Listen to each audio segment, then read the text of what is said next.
رسول اللہ کے بعد اب کوئی نبی نہیں آئے گا. کوئی اگر آ جائے اور کہے میں نبی ہوں، وہ چاند کے ٹکڑے بھی کر کے دکھا دے، سورج کو پلٹا کر بھی دکھا دے، ہم اس کو نبی نہیں مانیں گے. خدا وہ دعوی نبوت جھوٹا کر کے مسلمہ قذاب کی کیٹیگری میں آ گیا، یہ فرعون و نمرود کی کیٹیگری میں خدا کا دعویٰ کر کے. تو بہرحال یہ دیوبندیوں کا ایک عقیدہ تھا. اسی فرقے میں ایک مولوی صاحب آ رہا ہے جن کا نام تھا مولوی اشرف علی تھانوی صاحب. اب ان کے بھی علم مضر نے انہیں کیا نقصان دیا، آئیے ذرا ان کو بھی دیکھ لیجیے. اللہ کے جسم کو اور وجود کو ایسا مانا کہ اللہ جسم رکھتا ہے، مٹیریل ہے، باڈی ہے اس کی. اور ان سب کے بعد اب ہمارے زمانے میں جو ایک فرقہ آیا جس سے ہمارا زیادہ واسطہ پڑتا ہے، وہابیہ فرقہ. اب ان میں دو کلاس آتے ہیں، دو مکتب فکر آتے ہیں، ایک ہے اہل حدیث، ایک ہے دیوبندی. انقیابی علم رہا، مدرسے انقیابی ہیں، ادارے انقیابی ہیں، کتابیں انقیابی ہیں، تعلیم اور پڑھانا اور پڑھنے اور سیکھنے کا ماحول انقیابی ہے. مگر مسئلہ یہ ہے کہ ان میں بھی علم مضر ہے، علم نافع نہیں ہے. جس کا نتیجہ کیا ہوتا ہے، آئیے میں ایک چیز دکھاتا ہوں. جیسے دیوبندی فرقے کی اگر ہم بات کریں تو اس فرقے کے جو سب سے بڑے عالم مانے جاتے ہیں وہ ہے مولوی قاسم نانوتوی، ان کے بارے میں کہا جاتا ہے کہ دیوبند کا ادارہ جو ہے انہوں نے ہی بنایا تھا. لیکن آئیے اختلاف ان سے کہاں سے شروع ہوا اس فرقے سے. دیوبندی ایک الگ کیٹیگری ہے، ایک الگ فرقہ، ایک الگ جماعت ہے، ہم الگ ہے. ہمارا ان سے کیا اختلاف ہے بنیاد؟ تو اس کے لیے میں ایک ابتدا میں بتاتا ہوں کہ ان کے حالات زندگی پر ایک کتاب لکھی گئی جس کا نام ہے سوانح قاسمی. یہ آپ کے سامنے اسکرین پر ہے، دکھ رہی ہے. جلد نمبر اس کی 1 ہے، صفحہ 131 ہے. مولانا قاسم نانوتوی جن کو دارالعلوم دیوبند مدرسہ یو پی کا مدرسہ ہے سہارنپور میں، اس مدرسے کا ان کو بانی کہا جاتا ہے. تو صفحہ نمبر 131 پر ان کی زندگی کے حالات بیان کرتے ہوئے ایک بچپنے کا واقعہ ان کا لکھا جا رہا ہے. ذرا یہ دیکھیے کیا لکھا جاتا ہے. لکھتے ہیں کہ مولوی صاحب یعنی حضرت نانوتوی نے ایام طفلی میں یہ خواب دیکھا تھا کہ گویا میں اللہ جل شانہ کی گود میں بیٹھا ہوا ہوں. گویا اس عقیدے کے ذریعے یہ بتانا چاہ رہے ہیں کہ یہ اللہ کو جسم والا مانتے ہیں، اللہ کا جسم مانتے ہیں، فزیکل باڈی تسلیم کرتے ہیں، اور اس کے بعد یہ کہتے ہیں کہ اللہ کی گود میں بیٹھے ہوئے انہوں نے خواب میں دیکھا. حالانکہ سب سے بڑی بات یہ ہے کہ اللہ حدودوں سے، لمٹوں سے پاک ہے، جسم سے پاک ہے، جسمانیات سے پاک ہے. تو پھر اس کی گود کیسے ہو سکتی ہے؟ گود تبھی ہو سکتی ہے کہ جب اس کو مجسم مانا جائے، جسم والا مانا جائے. اور جب یہ عقیدہ ہے کہ وہ جسم سے ہی پاک ہے تو پھر اس کی گود کہاں سے ہو؟ پھر یہ گود میں جا کے بیٹھے ہوئے تھے، اتنے چاہیے تھے. اب یہ ایک پہلا خواب دیکھا انہوں نے تو ان کو تھوڑا سا احساس ہوا بچپن میں کہ میں اللہ کی بارگاہ میں بڑا مقبول ہوں، بہت پسندیدہ ہوں. پھر اس کے بعد یہ ہوا کہ جب یہ بڑے ہوئے تو حاجی امداد اللہ صاحب اس وقت کے ایک صوفی بزرگ تھے، ان سے مرید ہوئے جا کے. تو حاجی امداد اللہ صاحب نے ان کو ایک وظیفہ دیا کہ یہ وظیفہ کیا کرو، اس سے بڑی برکتیں ملیں گی، بڑے فضائل ہوں گے، بڑی ترقی ہوں گی. تو وہ وظیفہ پڑھتے تو ان کی کیفیت ہوئی، بڑا لمبا چوڑا وہ مضمون ہے، میں زبانی سنا دیتا ہوں اور اسکین پیج آپ کو دکھا دیتا ہوں. اس کو دیکھنا ہو اصل کتاب بعد میں دیکھ سکتا ہے. صفحہ نمبر 258 سے لے کر 259 تک ایک پورا لمبا چوڑا واقعہ لکھا گیا ہے. واقعہ لکھا گیا ہے کہ وہ جب تسبیح پڑھتے تھے تو ان کو بہت اپنے جسم پر بوجھ محسوس ہوتا تھا، وزن محسوس ہوتا تھا. تو حاجی امداد اللہ صاحب اپنے پیر صاحب کے پاس گئے اور شکایت کی اور کہا کہ حضرت جب بھی میں تسبیح پڑھتا ہوں جو آپ نے تسبیح بتائی ہے تو وہ تسبیح کی وجہ سے مجھ پر ایسا محسوس ہوتا ہے کہ جیسے منو ٹنو بوجھ مجھ پر لاد دیا، بڑا وزن محسوس ہوتا ہے، جیسے اس وزن کے نیچے میں دبا جا رہا ہوں. تو پیر صاحب مسکرا کہا کہ مبارک ہو، یہ وہی بوجھ ہے جو رسول اللہ صلی اللہ علیہ وسلم کو وحی کے نزول کے وقت محسوس ہوتا تھا. اللہ تعالیٰ بھی تم سے وہ کام لیں گا ان قریب جو نبیوں سے لیا جاتا ہے. بات سمجھ میں آ رہی ہے نا میری؟ میں آہستہ آہستہ کہہ رہا ہوں تاکہ باتیں ذہن میں اترے. مطلب ان پہ ایک خبط سوار ہو گیا اس وقت سے کہ آج نہیں تو کل جبریل آ کے کہیں گے کہ آپ بھی نبی ہیں۔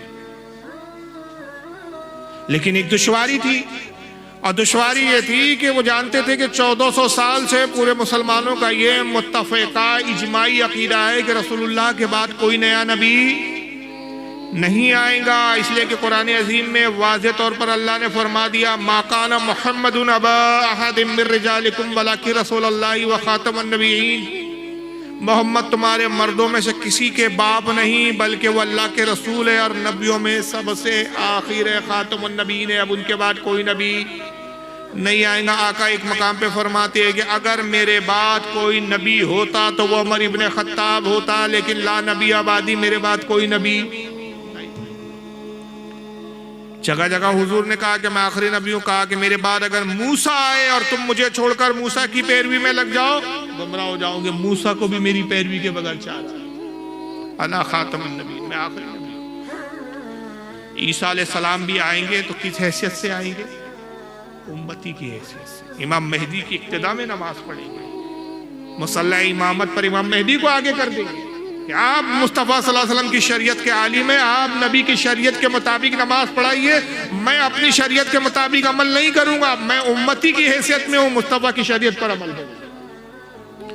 تو نبی کی حیثیت سے نہیں آئیں گے، امتی کی حیثیت سے آئیں گے۔ تو اب نیا نبی، اچھا پھر وہ آئیں گے، پیدا تو نہیں ہوں گے، آئیں گے آسمانوں میں، تو اب نیا نبی تو کوئی پیدا ہوگا ہی نہیں، وہ تھے بھی تو پہلے کے نبی، پرانے نبی تھے، صرف زمانے میں دوبارہ ان کی آنے کی تجدید ہو رہی ہے۔ تو مولوی صاحب کو یہ سب چیزیں معلوم تھی، انہوں نے کہا یار یہ تو بڑا مسئلہ ہے کہ قرآن میں بھی حضور کو آخری نبی کہا گیا، حدیثوں میں بھی، یار اگر میں نے کہا میں نبی ہوں تو بہت جوتے پڑیں گے۔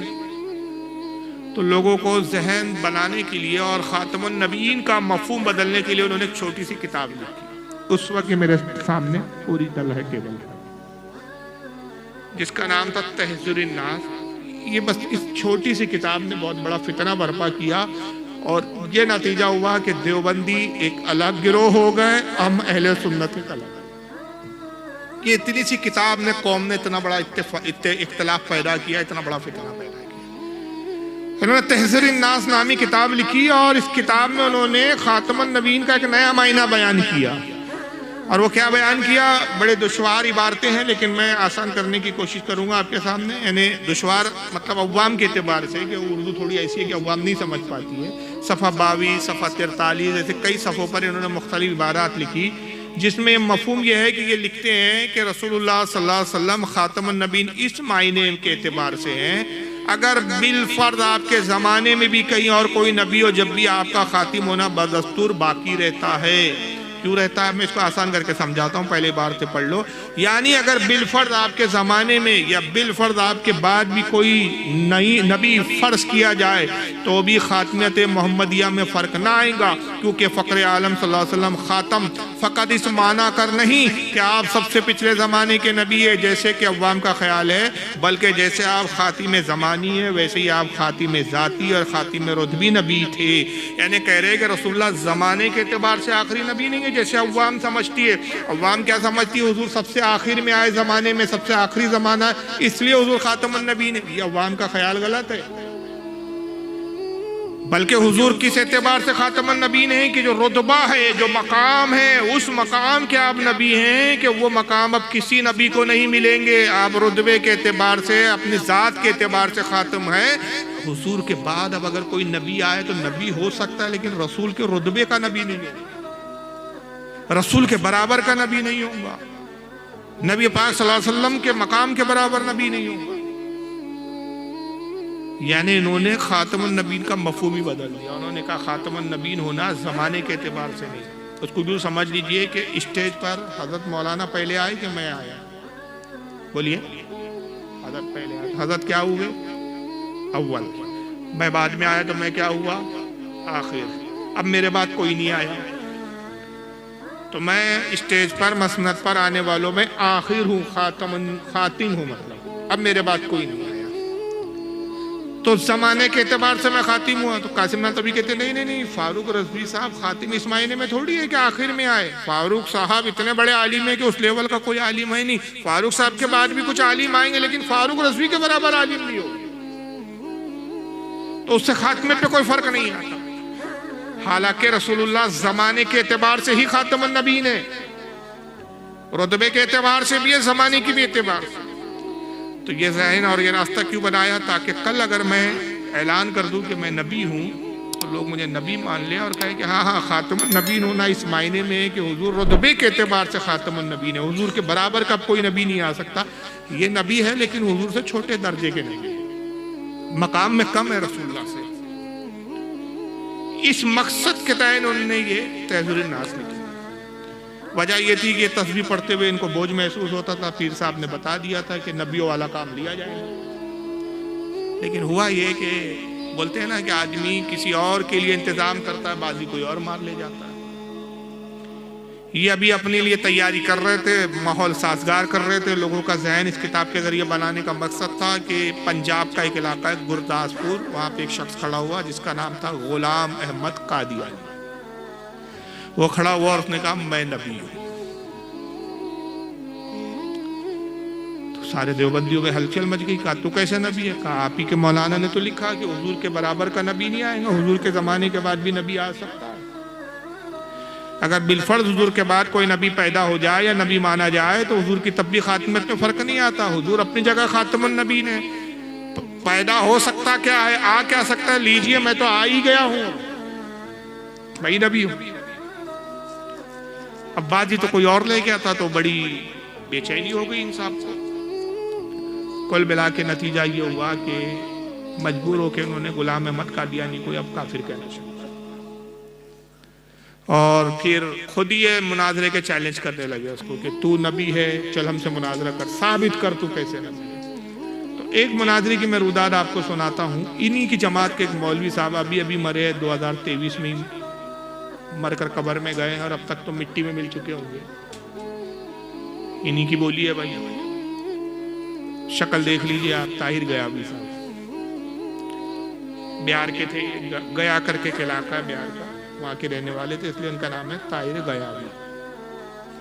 طاہر غیابی صاحب اس مناظرے کی روداد سنا رہے کہ غلام احمد قادیانی سے ہماری جماعت کے ایک بہت بڑے عالم جو مولانا اشرف علی تھانوی کے شاگرد تھے غالباً، مولوی عطا اللہ بخاری، بازو میں ایک چھوٹی سی تصویر لگی ہے، شکل دیکھ لیا، مولوی عطا اللہ بخاری۔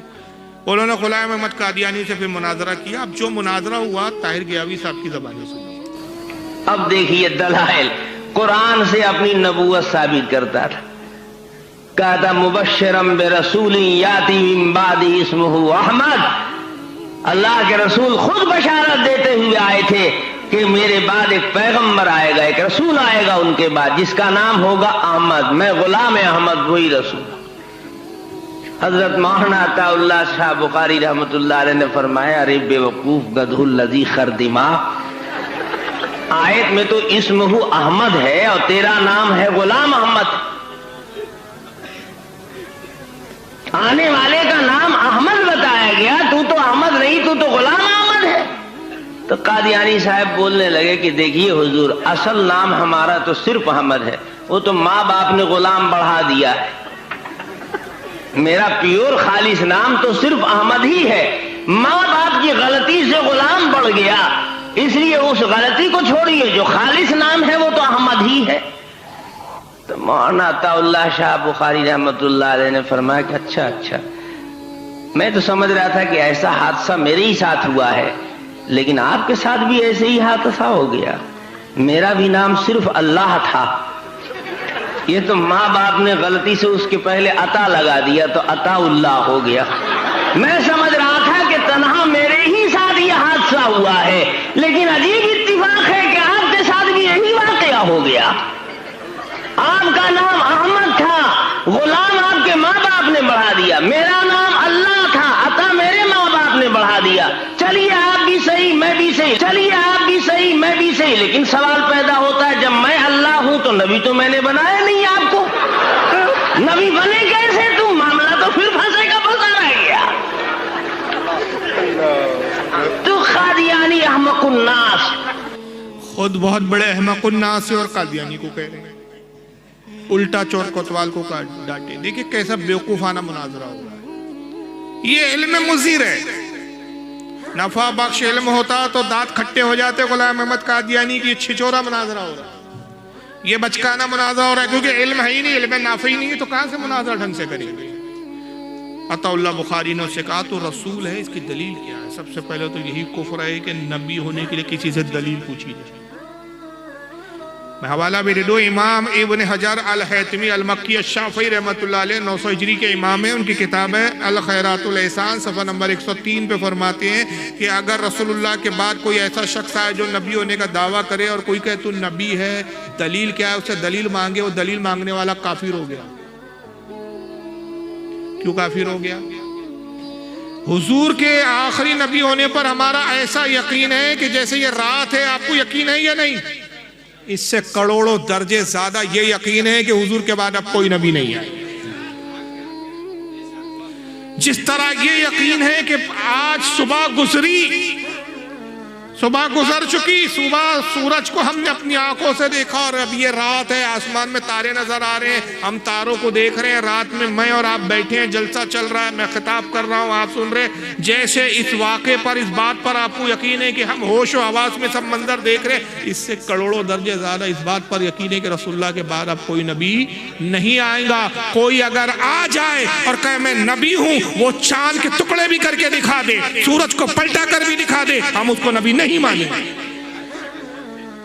یہ ہوتا ہے عقیدہ، کیونکہ ہو سکتا ہے کہ وہ جو چاند کے ٹکڑے کرے ہماری آنکھوں کو نظر بند کر دیا جائے، فریب ہو، جادو ہو، شعبے بازی ہو، شعبدے بازی ہو، سفلی علم ہو، گندا علم ہو، سورج کو پلٹا دے، کسی کی اوقات نہیں مگر ہماری آنکھیں دھوکہ کھا جائے۔ ہم حضور کے خاتم النبیین ہونے پر ایسا یقین رکھتے ہیں کہ چاند کے ٹکڑے ہوتے ہوئے بھی دیکھے تو ہم نہیں مانیں گے۔ یہی تو یقین ہے کہ جب دجال آئے گا کہیں گا میں خدا ہوں، یہ جنت ہے، یہ دوزخ ہے، ہم کہیں گے تو جھوٹا ہے، ہمارے نبی نے پہلے ہی بتا دیا تھا، ہم تجھے نہیں مانیں گے خدا۔ میں کہا کیسا کمزور ایمان ہے، تیری دلیل کیا ہے نبی ہونے کی؟ وہ کہتا قرآن میں میری دلیل ہے۔ اس نے قرآن کی آیت پڑھی، پارہ نمبر تو انہوں نے بتایا نہیں، میں بتا دیتا ہوں، 28واں پارہ تھا جس کی آیت پڑھی تھی غلام احمد قادیانی بقول ان کے، سورہ الصف آیت نمبر 6، اس نے کہا مبشرم برسول یاتی من بعد اسمہ احمد۔ یہ آیت کا تعلق حضرت عیسیٰ علیہ السلام سے ہے کہ عیسیٰ علیہ السلام نے اپنی قوم سے کہا، اللہ حضرت عیسیٰ کا جملہ قرآن میں بیان کرا، عیسیٰ نے کہا اے میری قوم، اے لوگوں، میں اس رسول کی بشارت دیتا ہوں کہ جس کا نام احمد ہوگا، جو میرے بعد تشریف لائیں گا، من بعدی میرے بعد آئیں گا، اور اس کا نام کیا ہوگا؟ اسمہ احمد۔ یہ احمد کون ہے؟ بولیے، ارے بولیے بھائی، میں اس لیے بلوا رہا ہوں کہ بیداری محسوس ہو جائے مجھے کہ آپ بیداری میں سن رہے ہیں۔ یہ رسول اللہ ہے، ہمارے آقا، اس لیے کہ آقا کی حدیث ہے، آقا کہتے ہیں زمین پر میرا نام محمد ہے، آسمان میں میرا نام احمد ہے۔ احمد بھی حضوری ہے، محمد بھی حضوری۔ عیسیٰ علیہ السلام نے ہمارے پیغمبر کی بشارت دی، غلام احمد قادی نے کہا کہ وہ جو قرآن میں ہے، میرے بعد ایک نبی آئے گا جس کا نام احمد ہوگا، وہ احمد وہی ہے۔ تو عطا اللہ بخاری صاحب نے جواب میں کہا کہ بھئی وہ تو احمد آیا ہے قرآن میں، اسمہ احمد، تیرا نام تو غلام احمد ہے، تو تو غلام ہے، احمد نہیں ہے خالص، تو کیسے ہو سکتا ہے؟ اس نے کہا اصل میں جب میں پیدا ہوا ماں باپ کو تھوڑی پتا تھا میں نبی ہوں، غلطی ماں باپ سے ہو گئی، انہوں نے غلطی میں غلام لگا دیا۔ تو عطا اللہ بخاری نے کہا اچھا، ہم سمجھے یہ حادثہ ہمارے ہی ساتھ ہوا ہے، آج پتا چلا آپ کے بھی ساتھ ایسا حادثہ۔ میرا نام اللہ ہے، ماں باپ کو پتا نہیں تھا اللہ ہے، تو عطا لگا دیا تو عطا اللہ ہو گیا۔ چلو آپ بھی صحیح، میں بھی صحیح، یہ کیسے بات ہو گئی؟ یہ طاہر کیا بھی مناظر تھا ان کی جماعت کا، پتہ نہیں گھاس کھاتا تھا کہ کیا کھاتا تھا، اللہ جانے۔ آج کل ہندوستان میں دیگر قومیں کیا کیا کھا رہی ہے آپ کو پتا ہے، بولنا ضروری نہیں، کیا کیا پی رہی ہے وہ بھی معلوم، یہ اسی کیٹیگری میں سے تھا۔ اللہ اس کو عقل نہیں، اتنا بڑا مناظر تھا۔ وہ عطا اللہ بخاری کا جملہ نقل کر رہا ہے، وہ کہتا ہے کہ آپ بھی صحیح، میں بھی صحیح۔ یہ بھائی دونوں کیسے صحیح؟ وہ خدا کا دعویٰ کر کے، میں یعنی یہ خدا کا دعویٰ کر کے صحیح اور وہ نبی کا دعویٰ کر کے صحیح، ارے دونوں غلط ہے۔ خدائی دعویٰ کرنے والا بھی غلط ہے، نبی ہونے کا دعویٰ کرنے والا بھی غلط ہے. مگر اللہ بخاری کہتے چلو آپ بھی صحیح میں بھی صحیح، اب حادثہ تو ہو گیا، تمہارے ماں باپ نے غلطی سے تمہارے لیے غلام لگا دیا، میرے ماں باپ نے عطا لگا دیا، میں عطا اللہ ہو گیا، تم غلام احمد ہو گئے. اب میں تو اللہ ہوں، تو میں نے تو نبی بنایا نہیں تھا، آپ نبی بنے کیسے؟ یہ مناظرہ. دوسرے لفظوں میں اس نے تو چھوٹا دعویٰ کیا تھا کہ میں نبی ہوں، انہوں نے اس سے بڑھ کر دعویٰ کیا کہ میں خدا ہوں. وہ دعویٰ نبوت جھوٹا کر کے مسلمہ قذاب کی کیٹیگری میں آ گیا، یہ فرعون و نمرود کی کیٹیگری میں خدا کا دعویٰ کر کے. تو بہرحال یہ دیوبندیوں کا ایک عقیدہ تھا. اسی فرقے میں ایک مولوی صاحب آ رہا ہے جن کا نام تھا مولوی اشرف علی تھانوی صاحب. اب ان کے بھی علم مضر نے انہیں کیا نقصان دیا، آئیے ذرا ان کو بھی دیکھ لیجیے. انہوں نے ایک کتاب لکھی جس کا نام ہے تحذیر الناس، معاف کیجیے نا، حفظ الایمان. آئیے یہ کتاب میں دکھا دیتا ہوں، یہ ہے میرے ہاتھ میں. چھوٹے سے یہ چھوٹے چھوٹے کتابچے لکھے گئے اس دور، یہ آج بھی چھپ رہے ہیں، یہ آج بھی چھپ رہے ہیں اردو زبان میں، فارسی اور عربی میں نہیں ہے کہ عوام پڑھے تو سمجھ نہ سکے. اب اس کتاب میں انہوں نے کیا لکھا مفہوماً بتا رہا ہوں کہ رسول اللہ کے علم غیب کے تعلق سے ان سے سوال ہوا. ایک شخص نے سوال کیا کہ رسول اللہ کے بارے میں، حضور کے علم غیب کے بارے میں ہمارا عقیدہ یہ ہے کہ حضور آنے والے حالات کی خبریں جانتے ہیں. علم غیب کا معنی کیا ہوتا ہے؟ چھپی ہوئی باتوں کو جاننا. حضور ہر چھپی ہوئی بات کو جانتے ہیں. اور یہ جو علم ہے آپ کو، جو چھپی ہوئی باتوں کو جاننا، آنے والے حالات کو جاننا، یہ علم آپ کا ذاتی نہیں ہے، خود سے نہیں ہے، بلکہ یہ علم آپ کو اللہ نے عطا کیا ہے. اور اللہ کا جو علم ہے وہ ذاتی ہے، اللہ کو وہ علم کسی نے نہیں دیا. اور یہی عقیدہ ہے، درست ہے، صحیح عقیدہ ہے، یہی اہل سنت کا عقیدہ ہے کہ اللہ کا جو علم ہے وہ ذاتی ہے. اللہ کو کسی نے پڑھایا، کسی نے سکھایا؟ کون ہے کائنات میں جو اللہ کو پڑھائے، لکھائے، سکھائے؟ رسول کو اللہ نے علم عطا کیا. یہ عقیدہ تھا. یہ سوال کیا کہ یہ عقیدہ